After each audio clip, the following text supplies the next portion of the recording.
Um, I've watched matches here and there, but I've not watched a full pay per view. I've not watched a full AEW pay per view.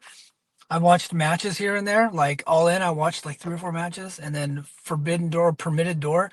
Last night, I just watched the cage match because that was really the only match that I was interested in. I take it back. I watched the the triple threat tag team match because I wanted to see the undisputed, or no, what are they called? The Hurt Syndicate. I wanted to see them shit the bed. It just entertains me. How they're pulling the creative control card on AEW. Those guys are gone, by the way. I'm not breaking any news. Like, I don't have sources on this. I have talked to some people, and like, not inside the company. I don't know anybody in the company, but like, there's some folks in the media that fully believe that those guys are gone come November. So, I knew that going in. So I wanted to see how they were going to get the titles off of them, knowing that MVP did not want them to do any jobs to any AEW guys, and how Tony would play that. And it's not like, it's Shelton Benjamin and Bobby Lashley. It's not like you can send them to the ring and then like have FTR shoot on them because those two fat fucks will get their asses kicked. Bobby Lashley and Shelton Benjamin are like two of the baddest motherfuckers on the planet, right? Like they're just eat those guys up. Same with like I know Brody King's like a big guy, but he's just like a fat punk rocker. He's not gonna beat up anybody. And Bandito is like an underwear model. He's not gonna whoop anybody. So like Shelton and Bobby Lashley whoop anybody's ass in that company. So um I was curious to see it. Like honestly, Tony Khan in hindsight, he should have just stripped them of the titles to get the fuck out.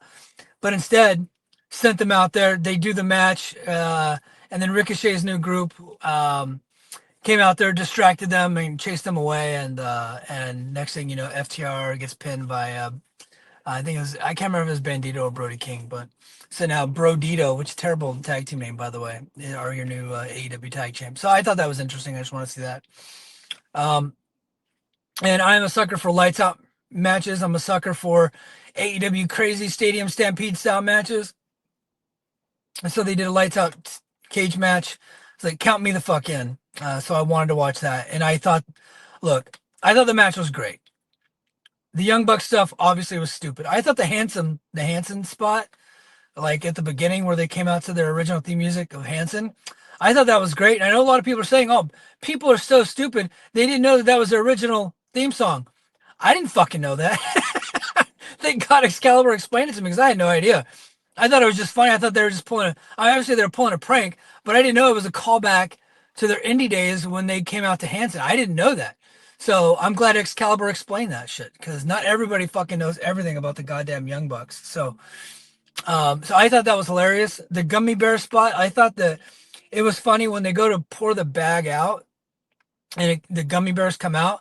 I thought that was funny, but it was stupid whenever they started selling the gummy bears like they were thumbtacks. Not so much the DDT that happened, or what I can't remember what it was, but where they threw Matt Jackson's face into the gummy bears because his head hit the mat. He's selling his head hitting the mat, but it was the other stuff around it and like shoving the gummy bears in the mouth and he's selling it and it got too stupid. The Young Bucks, one of the greatest tag teams of all time. Also, two of the biggest fucking idiots of all time. Silly bullshit. Joe Lanza said it best, so I'm not gonna copy his rant, but I thought that was pretty stupid. But the rest of the match I thought was great. I thought the beatdown of Ospreay afterwards was really well done, with exception to none of the baby faces know how to climb a goddamn cage. They just saw Marina Shafir climb the other side, but yet they don't want to climb up. And then, in fact, I saw the ops start to climb the cage, and without the heels knocking them off the cage, they just stopped climbing. I think they realized that, hey, if we climb this cage, the gimmick is ruined. So they didn't think the whole thing through. They should have had them climb the cage, and you got Wheeler Yuta and you got Claudio number two. I only recognize Claudio from Coheed and Cambria, by the way, but Claudio number two, Claudio Castagnoli, should have been like hitting their hands with steel chairs and like fighting them off. Marina Shafir could be doing that too. Like the babyface should have been surrounding the cage trying to get in while Moxley's beating the fuck out of Ospreay.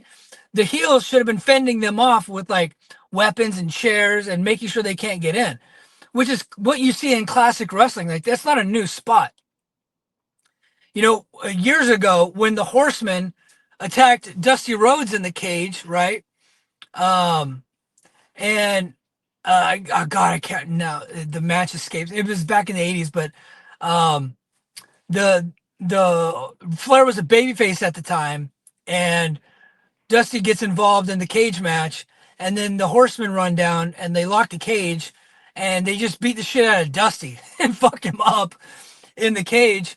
And baby faces like from the locker room are running down, and the heels are fighting them off, preventing them from getting inside the ring. That's how you do that. That's not a new thing. That's been going on for 40, 50 years. So they blew that. That looks stupid. All the baby faces look like total idiots. Um, but that's all I watched from that pay per view. I'm not doing full blown. I'm not. You're not getting me to do a 6 hour pay per view review. I will do full pay per view reviews for certain events. I'll do full blown reviews as part of Brace for Impact. I probably am not going to do special shows for Brace for pay per views for TNA. Meaning, like I'll do the weekly Brace for Impact, but I won't be doing 2 a week anymore. I just don't have the bandwidth right now. I just don't got it in me to do that anymore. So if I do a Brace for Impact, like say a Thursday night, and then there's a Friday show, you'll hear my review on Sunday when JD and I hook up for the Mike and JD show. Like that's what that'll be a part of. Patreon content coming down the pike. It'll be just those 2 shows, and then the occasional Mike checks in, during the week. JD checks in here and there, but there will not be like regular third. Like I'm done promising that that's going to happen because I thought we would have the bandwidth to do that when we started the Patreon, but we just don't. And so what I'm going to do is just make sure that Patreon gets all the content first and ad free and all that stuff. I'm probably not going to be releasing full shows to YouTube anymore. But Voices of Wrestling will be getting the Mike and JD show. Not the video, and not going live on Voices of Wrestling anymore. But they'll just get the audio and that's it. So I think that's kind of what we're looking at. But JD and I still have to talk. I'm actually hoping to return this Sunday with the Mike and JD show, but me and JD got to coordinate that, and then my wife, I have to clear it through her too because we got the baby and there's a lot going on. So we'll figure that out. What else has happened in wrestling? I think JD and I are gonna do full blown like a full blown like, hey, here's what we missed from April to now. But there's been a lot happening in wrestling. WWE leaving the cock. That's a big story. I think that's perfect for the Mike and JD show. So I want JD's thoughts on that, but I'll just give you some quick thoughts here. WWE leaving the cock. I've already